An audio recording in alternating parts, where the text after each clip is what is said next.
한 줌 흙으로 돌아가는 인생 프롤로그 2025년 11월 15일 목요일 서울 강남구의 한 고급 요양병원 특실 83세의 김종철 할아버지는 침대에 앉아 창밖을 바라보고 계셨습니다. 보청기를 양쪽 귀에 모두 끼고 계셨지만 소리는 거의 들리지 않았습니다.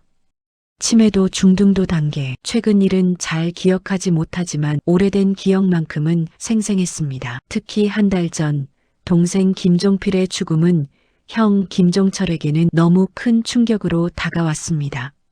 어르신, 잠깐만 보청기 볼륨 좀 높여드릴게요. 간병인 박순희 씨 48세가 다가와 보청기를 만졌지만 김종철 할아버지는 고개를 저었습니다. 들리지 않았습니다. 아니, 들리긴 했지만 무슨 말인지 알아들을 수 없었습니다. 김종철 할아버지의 입에서 떨리는 목소리가 나왔습니다. 종필아, 내가 미안하다. 시작하기 전에 구독과 좋아요 부탁드립니다. 오늘은 우리 시대의 가장 뜨거운 논쟁, 매장과 화장에 대한 이야기를 들려드립니다.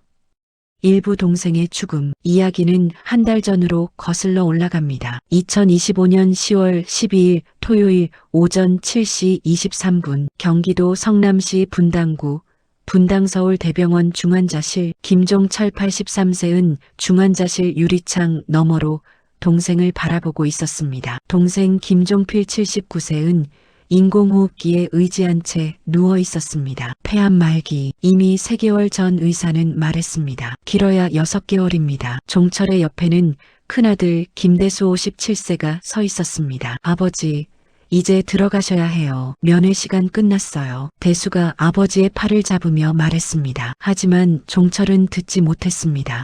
뭐라고? 종철이 귀에 손을 대며 물었습니다. 대수가 더 크게 말했습니다. 면회 시간 끝났어요. 아, 그래. 종철은 마지못해 발걸음을 옮겼습니다. 하지만 몇 걸음 가다가 다시 뒤돌아봤습니다. 유리창 너머 동생의 모습, 갑자기 가슴이 무너져 내렸습니다. 대수야, 내 아버지, 종필이가 나한테 뭐라고 했는지 아니? 대수는 아버지를 바라봤습니다. 아버지의 눈에 눈물이 고여 있었습니다. 뭐라고 하셨는데요? 꼭 흙에 묻어달라고. 화장은 절대 안 된다고. 종철의 목소리가 떨렸습니다. 작은아버지가 그러셨어요? 그래, 한 달 전이었나? 정신이 좀 돌아왔을 때 나를 붙잡고 그러더라고. 형님, 나 죽으면 꼭 땅에 묻어달라고. 우리 아버지 어머니 옆에 묻어달라고. 아버지, 그건 대수가 말을 잇지 못했습니다. 작은아버지 김종필에게는 자식이 셋 있었습니다. 큰아들 김민수 52세, 둘째 딸 김은희 49세, 막내 아들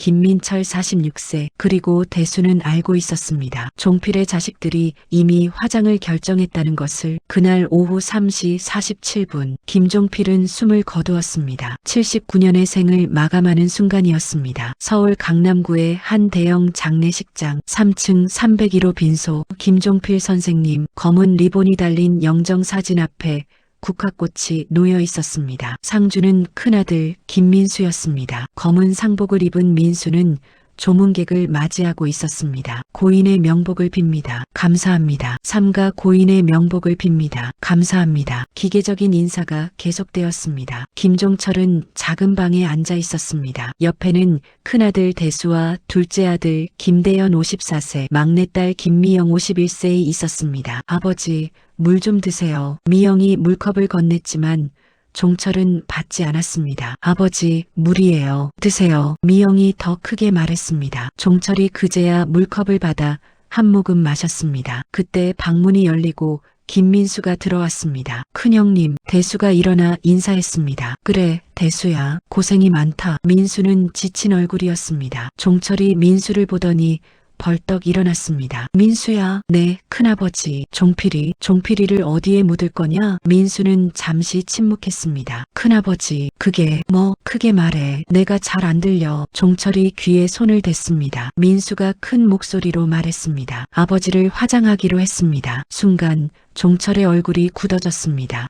뭐라고? 화장이요. 아버지 유언대로 화장하기로 했어요. 아니, 종필이가 뭐라고 했는데? 종필이는 땅에 묻어달라고 했어. 종철의 목소리가 떨렸습니다. 민수가 난처한 표정을 지었습니다. 큰아버지, 그건 아버지가 치매 오시기 전에 저희한테 말씀하신 거예요. 화장해서 수목장 하라고, 자식들한테 부담 주지 말라고. 무슨 소리야. 종필이는 나한테 분명히 그랬어. 땅에 묻어달라고. 그건 아버지가 정신이 혼미해지셨을 때예요. 제대로 된 유언은 10년 전에 쓰신 거예요. 종철이 민수의 옷깃을 잡았습니다. 안 돼. 화장은 안 돼. 종필이를 불태울 순 없어. 큰아버지, 대수가 아버지를 말렸습니다. 아버지, 진정하세요. 작은아버지 장례식장에서 이러시면 안 돼요. 안 돼. 종필이를 흙에 묻어야 해. 우리 아버지 어머니 곁에.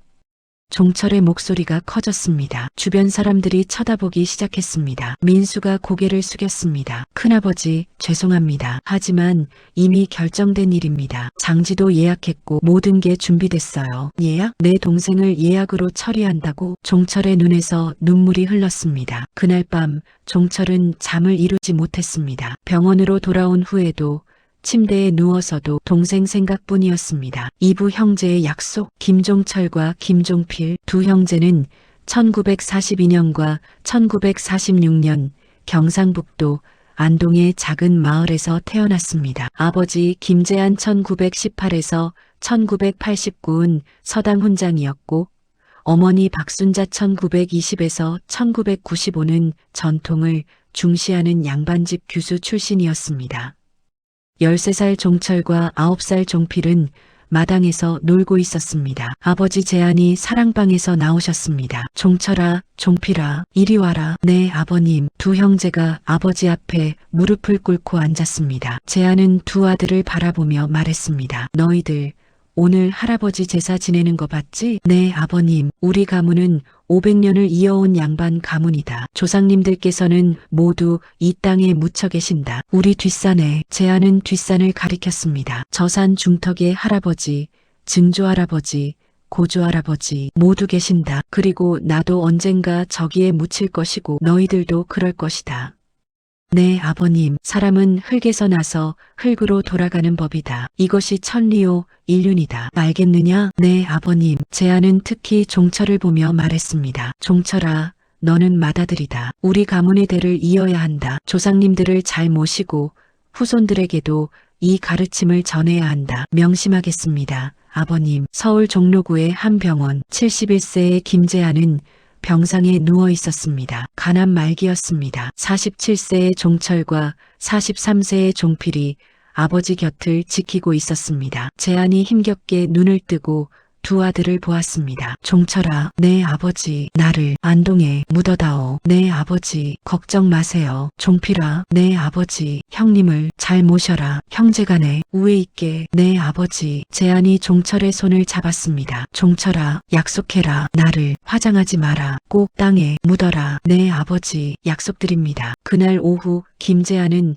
세상을 떠났습니다. 종철은 약속을 지켰습니다. 아버지를 안동선산에 모셨습니다. 전통 방식 그대로. 비용은 당시 돈으로 500만 원, 요즘 돈으로 치면 5천만 원쯤 될 겁니다. 하지만 종철은 후회하지 않았습니다. 아버지와의 약속이었으니까. 같은 병원 75세의 박순자가 뇌졸중으로 쓰러져 누워 있었습니다. 종철 53세과 종필 49세의 어머니 곁에 있었습니다. 순자는 의식이 거의 없었습니다. 하지만 마지막 순간 눈을 뜨고 아들들을 보았습니다. 어머니, 어머니, 저희 알아보세요. 순자가 고개를 끄덕였습니다. 그리고 입을 열었습니다. 아버지 곁에, 네 어머니, 아버지 곁에 모시겠습니다. 종철이 어머니의 손을 꼭 잡았습니다. 순자가 미소를 지었습니다. 그리고 조용히 눈을 감았습니다. 어머니도 안동선산에 모셨습니다. 아버지 곁에. 그때까지만 해도 종철과 종필은 같은 생각이었습니다. 우리도 언젠가 저기에 묻힐 것이다. 부모님 곁에. 73세의 종철과 69세의 종필은 부모님 산소를 찾았습니다. 명절도 아니었습니다. 그냥 두 형제만의 시간이었습니다. 산소 앞에 앉아 막걸리를 나눠 마시며 이야기를 나눴습니다. 형님, 우리도 이제 늙었습니다. 종필이 말했습니다. 그러게 벌써 70이 다 됐네. 형님은 죽으면 어디에 묻히고 싶으세요? 당연히 여기지. 아버지 어머니 옆에. 너도 그렇고. 종철이 당연하다는 듯 말했습니다. 하지만 종필은 잠시 침묵했습니다. 형님, 왜? 요즘 세상이 많이 변했습니다. 화장하는 사람들이 많아졌어요. 화장? 그게 뭔 소리야? 시신을 불에 태우는 겁니다. 그리고 납골당이나 수목장으로. 종철이 얼굴을 찌푸렸습니다. 그런 건 양놈들이나 하는 거 아니냐? 불교 신자들이나 하고. 아니에요, 형님. 요즘은 대부분 화장해요. 땅값도 비싸고 관리도 힘들고. 그래도 안 돼. 우리 아버지가 뭐라고 하셨어? 사람은 흙에서 와서 흙으로 돌아간다고. 그게 인륜이라고. 종철의 목소리가 단호했습니다. 종필은 더 이상 말하지 않았습니다. 하지만 마음속으로는 이미 결정한 것이 있었습니다. 나는 자식들에게 짐이 되고 싶지 않다. 화장하는 게 낫겠어. 하지만 종필은 형에게 그 이야기를 하지 못했습니다. 형이 얼마나 전통을 중시하는지 알았으니까요. 산부 장례식장의 갈등. 다시 현재 2025년 10월 13일 김종필의 발인 전날 밤 10시 조문객들은 대부분 돌아가고 가족들만 남았습니다. 종철은 영정사진 앞에 앉아 동생을 바라보고 있었습니다. 옆에는 큰아들 대수가 앉아 있었습니다. 아버지, 이제 좀 주무세요. 내일 발인인데 잠이 오나? 종철의 목소리가 쓸쓸했습니다. 그때 민수가 다가왔습니다. 손에 서류 뭉치를 들고 큰아버지, 잠깐 말씀 좀 드려도 될까요? 뭔데? 이거 아버지가 10년 전에 쓰신 유언장입니다. 보여드리고 싶어서요. 민수가 서류를 펼쳤습니다. 종철이 눈을 가늘게 뜨고 서류를 봤습니다. 하지만 잘 보이지 않았습니다. 대수야, 내가 읽어봐라. 대수가 서류를 받아 읽기 시작했습니다. 유언장 작성일 2015년 11월 3일 나 김종필은 온전한 정신으로 다음과 같이 유언한다. 첫째, 나는 죽은 후 화장하기를 원한다. 둘째, 화장 후에는 수목장으로 자연으로 돌아가기를 원한다. 셋째, 장례는 간소하게 치르고 자식들에게 경제적 부담을 주지 말 것. 넷째, 종철이 대수를 막았습니다. 그만 읽어. 아버지, 이건 종필이가 쓴 게 아니야. 아버지, 여기 작은아버지 서명도 있고 도장도 찍혀 있어요. 대수가 서류를 보여줬습니다. 종철은 서류를 집어던졌습니다. 가짜야. 종필이는 그런 말 안 했어. 나한테 분명히 말했어. 땅에 묻어달라고. 민수가 조용히 말했습니다. 큰아버지, 아버지가 그렇게 말씀하신 건 치매 때문이에요. 2년 전부터 치매가 시작됐어요. 기억이 혼란스러워지셨어요. 치매? 종필이가 치매? 네. 알츠하이머 초기 진단 받으셨어요. 그래서 최근 1년 2년 말씀은 신빙성이 없어요. 종철의 얼굴이 창백해졌습니다. 그럼 종필이가 나한테 한 말은 혼란스러운 상태에서 하신 말씀이에요. 아버지는 10년 전 정신이 온전하실 때 명확하게 유언하셨어요. 화장하라고. 종철은 아무 말도 하지 못했습니다. 종철은 빈소를 나와 흡연실로 향했습니다. 대수가 따라왔습니다. 아버지, 담배 피우시면 안 돼요. 의사가. 됐어. 오늘만은 좀 피우게 해줘. 종철이 담배에 불을 붙였습니다. 깊게 들이마시고 천천히 내뱉었습니다. 한참을 그렇게 서 있다가 종철이 입을 열었습니다. 대수야, 네 아버지, 화장이 정말 그렇게 나쁜 건가? 대수는 아버지를 놀란 눈으로 바라봤습니다. 평생 매장만을 고집하던 아버지가 처음으로 화장에 대해 물어보는 것이었습니다. 아버지가 어떻게 생각하시느냐에 달렸죠. 너는 어떻게 생각하는데? 저는 솔직히 화장이 더 합리적이라고 생각해요. 합리적? 네. 땅값도 비싸고 관리도 힘들고 요즘 누가 산소 관리하러 자주 가나요? 명절 때나 가죠. 그것도 가까우면 다행이고. 종철은 담배 연기를 길게 내뱉었습니다. 그래도 조상님들은 모두 땅에 묻혀 계시는데 아버지, 시대가 변했어요. 지금 한국 화장률이 95%예요. 거의 대부분이 화장해요. 95%? 네. 아버지 세대만 아직 매장을 고집하시는 거예요. 종철은 고개를 떨구었습니다. 그날 밤 종철은 또 잠을 이루지 못했습니다. 머릿속이 복잡했습니다. 내가 잘못 생각한 걸까? 종필이의 진짜 뜻은 화장이었을까? 사부 역사 속의 장례 문화. 다음 날 아침 발인을 앞두고 종철은 조카 민수를 불렀습니다. 민수야, 물어볼 게 있다. 네, 큰아버지. 화장이 언제부터 시작된 건가? 민수는 잠시 생각하다가 대답했습니다. 정확히는 모르겠지만 아주 오래전부터 있었대요. 불교에서는 예전부터 화장을 했고요. 불교? 네, 부처님도 화장하셨다고 하잖아요. 종철은 고개를 끄덕였습니다. 그때 옆 테이블에 앉아있던 한 노인 75세 전직 대학 교수가 끼어들었습니다.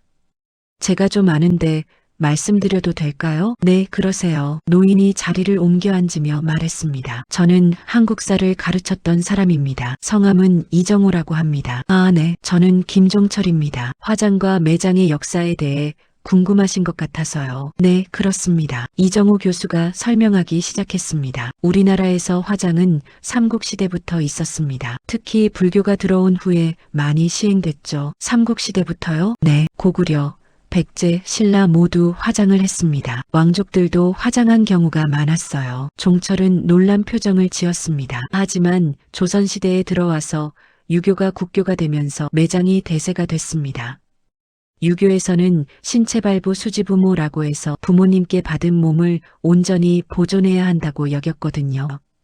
그렇죠. 우리 아버지도 그렇게 가르치셨어요. 하지만 재밌는 건 중국이나 일본에서도 화장은 계속 있었다는 겁니다. 특히 일본은 불교 영향으로 예로부터 화장을 많이 했어요. 그렇군요. 그리고 우리나라도 고려시대에는 화장이 일반적이었어요. 고려 왕들도 대부분 화장했습니다. 민수가 끼어들었습니다. 교수님, 그럼 왜 조선시대에 매장으로 바뀐 건가요? 유교 이념 때문이죠. 주자학이 들어오면서 효를 강조하게 됐고 부모의 시신을 온전히 보존하는 게 효도라고 여기게 된 겁니다.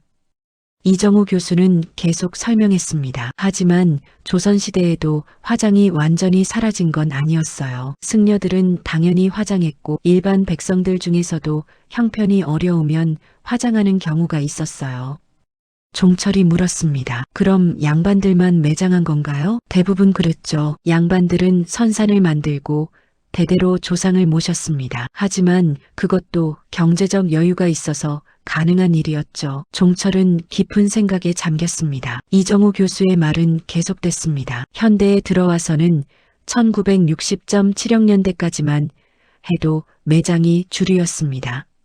하지만 1990년대부터 서서히 화장률이 올라가기 시작했죠. 왜 그렇게 됐나요? 민수가 물었습니다. 여러 이유가 있습니다. 첫째, 도시화로 땅값이 올랐어요. 산소 쓸 땅이 부족해진 거죠. 둘째, 핵가족화로 산소 관리가 어려워졌어요. 셋째, 위생과 환경 문제도 있었고요. 환경 문제요? 네, 매장을 하면 땅이 오염될 수 있거든요. 그리고 산림 훼손 문제도 있고요. 이정호 교수가 덧붙였습니다. 2000년대 들어서 정부도 화장을 권장하기 시작했습니다. 공공 화장장을 늘리고 수목장 같은 자연장을 만들고요. 수목장이요? 종철이 물었습니다. 네, 화장한 유골을 나무 밑에 묻는 겁니다. 자연으로 돌아가는 거죠. 요즘 젊은 세대들이 많이 선호합니다. 종철은 한숨을 쉬었습니다. 시대가 많이 변했군요. 네, 많이 변했습니다. 지금 한국 화장률이 95%가 넘어요. OECD 국가 중에서도 상위권이죠. 이정호 교수가 말했습니다. 일본은 거의 100%고요. 미국도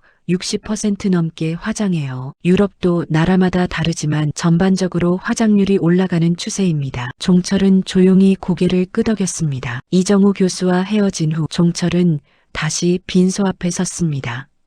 동생의 영정 사진을 바라봤습니다. 종필아, 내가 옳았구나. 나는 옛날 생각만 하고 있었어. 그때 큰아들 대수가 다가왔습니다. 아버지, 곧 발인이에요. 준비하셔야 해요. 그래. 종철은 영정 앞에 무릎을 꿇었습니다. 종필아, 형이 잘못 생각했다. 내 뜻대로 가거라. 편히 눈물이 흘렀습니다. 오부 화장장으로 가는 길. 2025년 10월 14일 오전 10시 서울 근교의 한 화장장. 영구차 안. 종철은 큰아들 대수, 둘째 대영과 함께 영구차를 따라가는 승용차에 타고 있었습니다. 앞서가는 영구차에는 동생 종필의 관이 실려 있었습니다. 종철은 창밖을 바라보며 말없이 눈물을 흘렸습니다. 대수가 아버지의 어깨를 가만히 두드렸습니다. 30분쯤 달렸을까? 화장장에 도착했습니다. 화장장 앞 서울 추모공원 화장장, 현대적으로 지어진 깨끗한 건물이었습니다. 예전의 화장장과는 달랐습니다. 마치 문화센터 같은 외관이었습니다. 종철은 처음 보는 화장장에 놀랐습니다. 여기가 화장장이야? 네, 아버지. 요즘 화장장은 다 이렇게 깨끗해요. 대수가 아버지를 부축하며 말했습니다. 안으로 들어가니 넓은 로비가 나왔습니다. 한쪽에는 대기실이 있었고 다른 쪽에는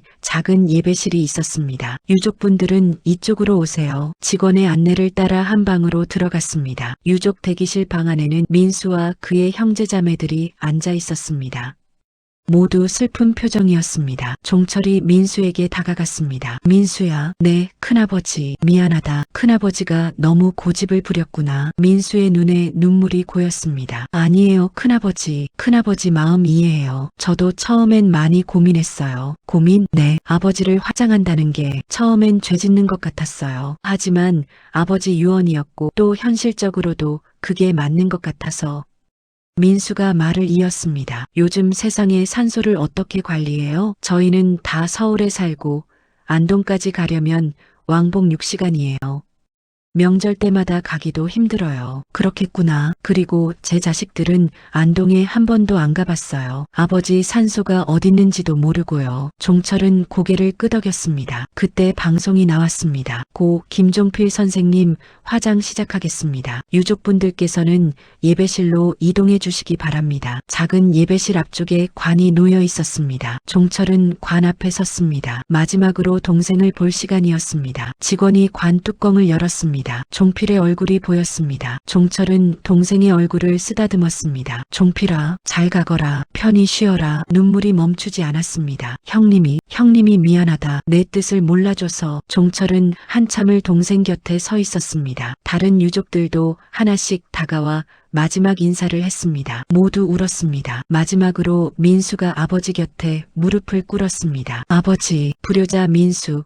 아버지 유언대로 모시겠습니다. 편히 가세요. 민수가 아버지의 손을 잡았습니다. 이미 차가워진 손이었습니다. 잠시 후 관은 화장로로 들어갔습니다. 유족들은 밖에서 기다렸습니다. 화장에는 2시간 정도 걸린다고 했습니다. 종철은 대기실 의자에 앉아 멍하니 있었습니다. 화장장 정원으로 대수가 아버지를 부축해서 밖으로 나왔습니다. 화장장 뒤편에는 작은 정원이 있었습니다. 나무들이 심어져 있고 벤치도 있었습니다. 아버지, 여기 앉으세요. 그래. 두 사람은 벤치에 앉았습니다. 한참을 침묵하다가 종철이 입을 열었습니다. 대수야. 네, 아버지. 나도 화장해다오. 대수는 놀라 아버지를 바라봤습니다. 아버지, 뭐라고요? 내가 죽으면 나도 화장해라. 종필이처럼. 아버지, 정말이세요? 아버지는 항상 매장을 원하셨잖아요. 그랬지. 하지만 생각이 바뀌었다. 이제는 시대가 달라졌어. 너희들한테 짐이 되고 싶지 않다. 대수의 눈에 눈물이 맺혔습니다. 아버지, 안동선산에 가면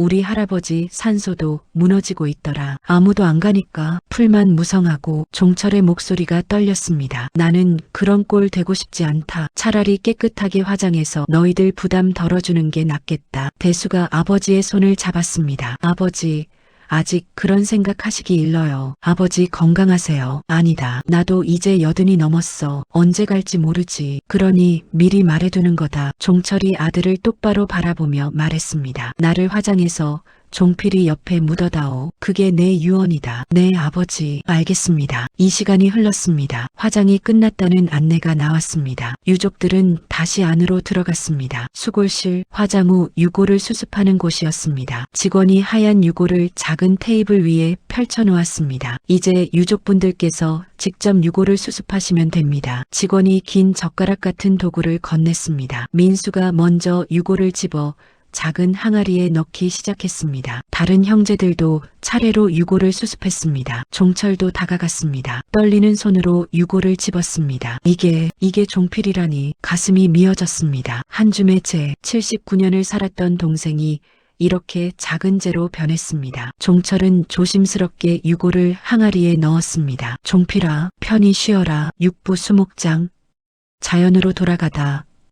일주일 후 2025년 10월 21일 경기도 남양주시의 한 수목장님 입구 추모의 숲 수목장님 넓은 산기슭에 나무들이 가득 심어져 있었습니다. 종철은 유골함을 안고 가족들과 함께 산책로를 걸어 올라갔습니다. 공기가 맑았습니다. 새소리가 들렸습니다. 여기가 작은아버지 자리예요. 민수가 한 나무 아래를 가리켰습니다. 참나무 한 그루가 서 있었습니다. 아직 어린 나무였습니다. 이 나무가 네, 아버지 이름으로 등록한 나무예요. 앞으로 이 나무가 자라면서 아버지와 함께 하는 거죠. 종철은 나무를 올려다봤습니다. 참나무는 하늘을 향해 가지를 뻗고 있었습니다. 좋은 곳이네. 종철이 중얼거렸습니다. 장면 수목장 의식. 민수가 작은 구덩이를 팠습니다. 그리고 유골함을 조심스럽게 넣었습니다. 가족들이 차례로 흙을 덮었습니다. 종철도 떨리는 손으로 흙을 한 줌 집어 뿌렸습니다. 종필아, 이제 자연으로 돌아가거라. 이 나무와 함께 흙이 유골함을 덮었습니다. 마지막으로 민수가 작은 표지석을 세웠습니다. 고 김종필 1946에서 2025까지 사랑하는 아버지, 여기 잠들다. 간단한 글귀였습니다. 하지만 그것으로 충분했습니다. 장면 나무 아래서 의식이 끝나고 가족들은 나무 아래 앉아 도시락을 꺼냈습니다. 종철이 막걸리 한 병을 열어 나무 아래 부었습니다. 종필아, 한잔해라. 형이 따라준다. 막걸리가 흙에 스며들었습니다. 종철도 한 잔을 따라 마셨습니다. 이제 편히 쉬어라. 이 좋은 곳에서. 민수가 옆에서 말했습니다. 큰아버지, 이 숲은 국가에서 관리해요. 50년 동안 나무를 돌봐준대요. 그러니 걱정 안 하셔도 돼요. 50년. 네. 그리고 나무는 계속 자라죠. 100년, 200년. 아버지는 이 나무와 함께 영원히 사는 거예요. 종철은 나무를 올려다봤습니다. 푸른 잎사귀들이 바람에 흔들렸습니다. 마치 동생이 손을 흔드는 것 같았습니다. 그날 이후 종철은 변했습니다. 매장에 대한 집착이 사라졌습니다. 대신 새로운 생각을 하게 되었습니다. 일주일 후 종철의 병원 침대. 종철은 침대에 앉아 아들 대수와 이야기를 나누고 있었습니다. 대수야, 종이 좀 가져와라. 왜요, 아버지? 내 유언장 쓸 거다. 대수가 종이와 펜을 가져왔습니다. 종철은 떨리는 손으로 글씨를 쓰기 시작했습니다. 유언장. 나 김종철은 온전한 정신으로 다음과 같이 유언한다. 첫째, 나는 죽은 후 화장하기를 원한다. 둘째, 화장 후에는 동생 김종필의 수목장 옆에 묻어달라. 셋째, 장례는 간소하게 치르고 자식들에게 부담을 주지 말 것. 넷째, 안동선사는 정리하고 부모님 산소만 잘 관리할 것. 2025년 10월 28일 김종철인. 종철은 도장을 찍고 아들에게 건넸습니다. 이게 내 유언이다. 잘 지켜다오. 대수는 눈물을 글썽이며 유언장을 받았습니다. 네, 아버지. 꼭 지키겠습니다. 칠부 전통과 현실 사이에서. 그로부터 한 달 후 2025년 11월 말 종철은 요양병원에서 지내고 있었습니다. 치매가 조금씩 진행되고 있었지만 아직은 정신이 온전한 편이었습니다. 어느 날 병원에 손님이 찾아왔습니다. 장면 병원 로비 카페 화장장에서 만났던 이정호 교수였습니다. 어르신, 안녕하세요. 기억하시나요? 화장장에서 뵀던 이정호입니다. 아, 교수님, 어떻게 제가 이 근처에 살아서요. 어르신 생각이 나서 찾아왔습니다. 두 사람은 카페에 앉아 차를 마시며 이야기를 나눴습니다. 동생분 장례는 잘 치르셨습니까? 네, 수목장으로 모셨습니다. 좋은 곳에. 다행입니다. 잠시 침묵이 흘렀습니다. 종철이 먼저 입을 열었습니다. 교수님, 물어볼 게 있습니다. 네, 말씀하세요. 우리 조상님들은, 그러니까 옛날 양반들은 다 매장을 했는데 그게 정말 옳은 일이었을까요? 이정호 교수는 잠시 생각하다가 대답했습니다. 옳고 그름의 문제는 아닌 것 같습니다. 그 시대에는 그게 맞았던 거죠. 그 시대에는? 네. 조선시대에는 땅이 넓었고 인구도 적었습니다. 선산을 만들고 조상을 모실 여유가 있었죠. 교수가 계속 말했습니다. 그리고 당시에는 대부분 농사를 지었습니다. 자식들이 고향을 떠나지 않았어요. 그러니 산소 관리도 어렵지 않았죠. 그렇겠네요. 하지만 지금은 다릅니다. 도시화가 됐고 핵가족화가 됐습니다. 자식들은 전국 각지에 흩어져 살고요. 종철이 고개를 끄덕였습니다. 교수님, 그럼 우리 조상님들이 잘못 산 건가요? 아닙니다. 조상님들은 그 시대에 맞게 사신 거예요. 우리도 우리 시대에 맞게 사는 거고요. 이정호 교수가 덧붙였습니다. 중요한 건 마음입니다. 매장을 하든 화장을 하든 조상을 기리고 추모하는 마음이 있다면 효도 아닐까요? 종철의 눈에 눈물이 맺혔습니다. 교수님 말씀이 맞습니다. 저는 형식에만 집착했었어요. 동생의 진짜 뜻은 생각하지 않고 어르신께서 이제 깨달으신 거면 됐습니다. 두 사람은 한참을 이야기를 나눴습니다. 장면 병실로 돌아오는 길, 대수가 아버지를 부축해서 병실로 돌아가고 있었습니다. 아버지, 교수님이랑 무슨 이야기 하셨어요? 좋은 이야기 들었다. 매장과 화장에 대해서. 그래요? 대수야.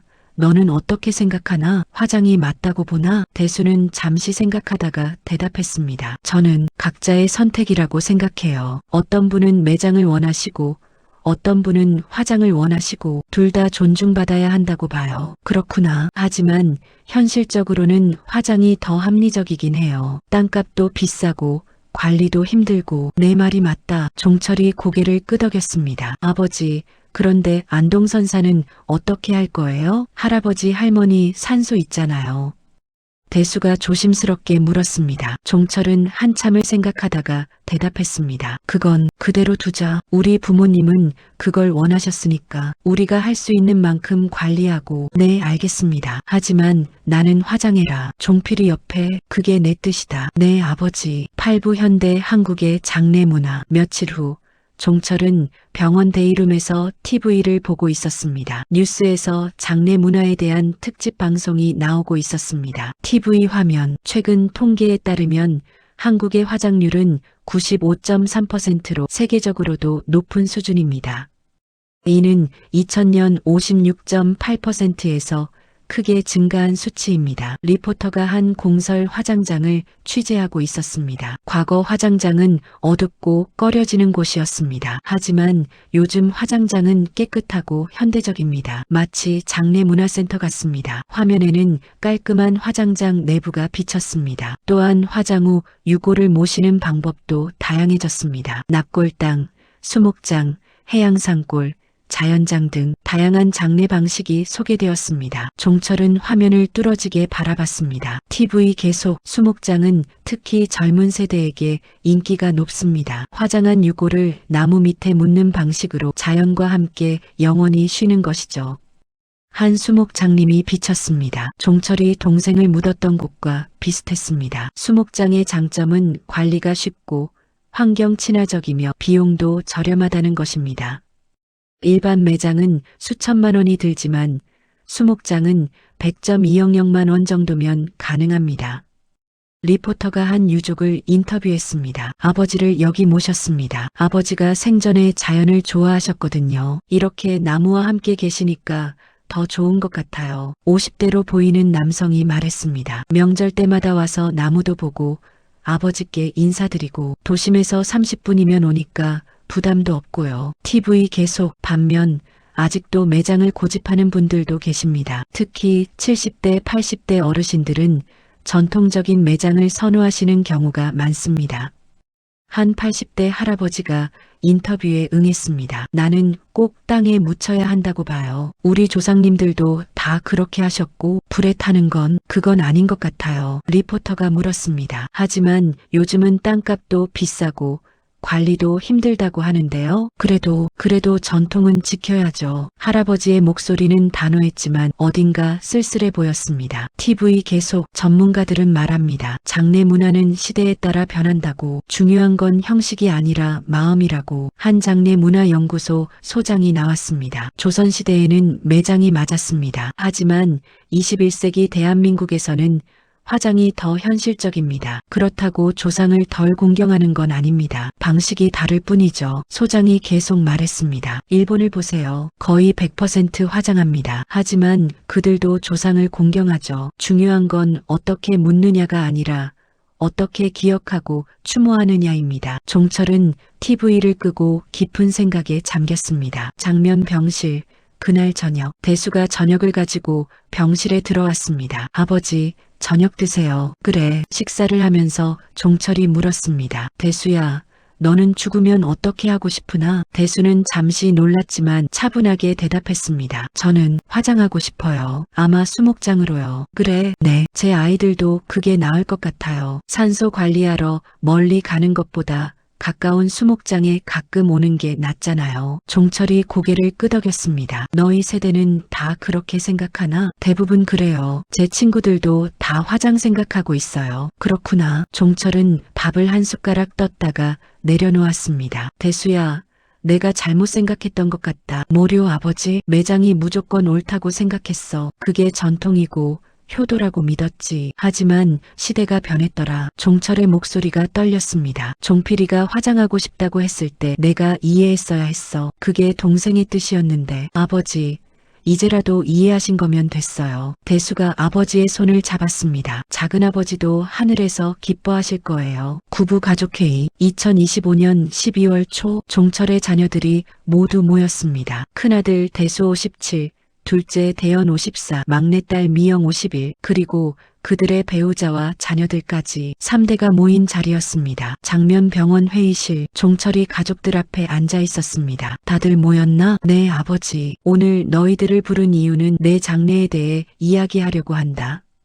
자식들이 긴장한 표정을 지었습니다. 아버지, 아직 그런 이야기. 미영이 말하려 했지만 종철이 손을 들어 막았습니다. 아니다. 이제 해야 할 때다. 나도 이제 83이야. 언제 갈지 모르니까. 종철은 서류 한 장을 꺼냈습니다. 이게 내 유언장이다. 내가 직접 썼어. 대수가 유언장을 받아 읽기 시작했습니다. 첫째, 화장할 것. 둘째, 종필 삼촌 옆 수목장에 묻을 것. 셋째, 장례 간소하게. 넷째, 안동 선산 정리. 미영이 놀라서 말했습니다. 아버지, 화장이요? 아버지는 항상 매장을 원하셨잖아요. 그랬지. 하지만 생각이 바뀌었다. 왜요? 너희들한테 짐이 되고 싶지 않아서다. 종철이 자식들을 둘러봤습니다. 너희들 다 바쁘잖아. 서울에서 안동까지 가려면 얼마나 걸리나? 왕복 하루가 걸려. 명절 때마다 그렇게 고생시키고 싶지 않다. 하지만 아버지, 그리고 내 아이들은 어떻고? 걔네들도 나중에 안동까지 갈 것 같으나?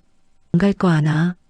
대연이 고개를 숙였습니다. 사실이었습니다. 대연의 아들이 15온 안동에 한 번도 가본 적이 없었습니다. 종철이 계속 말했습니다. 차라리 수목장으로 가까운 데 있으면 너희들이 가끔 들러서 나무도 보고 나한테 인사도 하고 그게 낫지 않겠나? 자식들은 아무 말도 하지 못했습니다. 종철이 특히 미영을 보며 말했습니다. 미영아, 너는 딸이잖아. 시집가서 바쁜데 명절 때마다 친정 산소까지 가는 게 얼마나 힘들겠나? 아버지, 미영의 눈에 눈물이 맺혔습니다. 나는 너희들이 편하게 살았으면 좋겠다. 산소 때문에 스트레스 받지 말고. 종철의 목소리는 단호했습니다. 그리고 안동 선산도 정리하자. 할아버지 할머니 산소만 남기고 나머지는 다 이장에서 수목장으로 옮기자.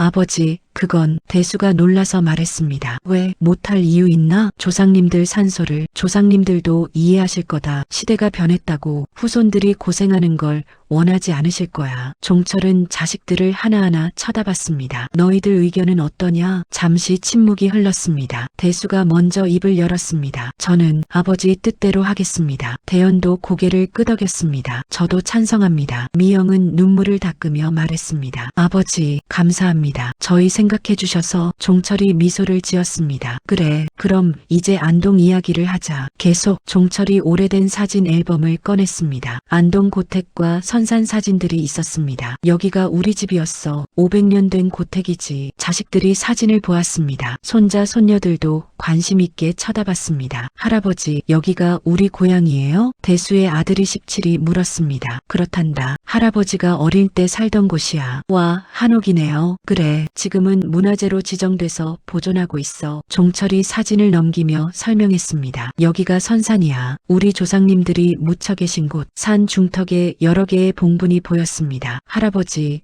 여기 몇 분이나 계세요? 한 20분쯤. 증조할아버지, 고조할아버지 다 계셔. 와. 손자는 신기한 듯 사진을 들여다봤습니다. 종철이 말했습니다. 하지만 이제는 이 선산을 정리하려고 한다. 왜요, 할아버지? 아무도 안 가거든. 할아버지가 가끔 가지만 이제 늙어서 가기 힘들어. 너희 아버지도 바빠서 못 가고. 종철이 손자를 보며 물었습니다. 너는 여기 가볼 생각 있나? 손자는 솔직하게 대답했습니다. 잘 모르겠어요. 너무 멀어서. 그렇지? 그래서 할아버지가 결정한 거야. 조상님들을 가까운 곳으로 모시기로. 어디로요? 수목장림이라고 있어. 거기는 서울에서 30분이면 가. 너희들도 쉽게 올 수 있지. 손자가 고개를 끄덕였습니다. 그게 나을 것 같아요, 할아버지. 종철은 손자의 말에 위안을 받았습니다. 그래. 젊은 세대는 이미 알고 있구나. 뭐가 현실적인지. 식부 안동으로 가는 마지막 여행. 2025년 12월 중순 종철은 마지막으로 안동에 가기로 했습니다. 선산을 정리하기 전에 조상님들께 인사를 드리려고 고속도로 차 안 대수가 운전을 하고 종철이 조수석에 앉았습니다. 뒷자리에는 대영과 미영이 탔습니다. 아버지, 괜찮으세요? 먼 길인데. 괜찮다. 마지막일지도 모르니까. 차는 고속도로를 달렸습니다. 서울에서 안동까지 약 3시간. 종철은 창밖을 바라보며 옛 생각에 잠겼습니다. 어린 시절 아버지 손을 잡고 이 길을 걸었던 기억.